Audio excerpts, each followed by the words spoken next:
Check inverter status with load. Firstly, you connect the solar inputs, AC inputs, or AC output, or you can connect both. One of them is okay. And then you turn on the inverter. Turn on it. And then press the down key. And then the first page is the solar input voltage current. If you have connected AC inputs, here shows the AC voltage and current. And then hybrid, this is the solar input power. Now connect solar, so it's only solar power here. And then this is AC output frequency, voltage and current. This is inverter status.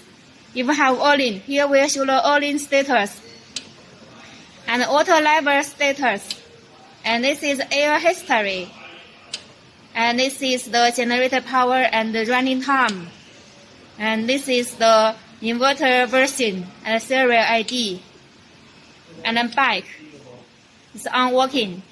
This is how to check the inverter status with load.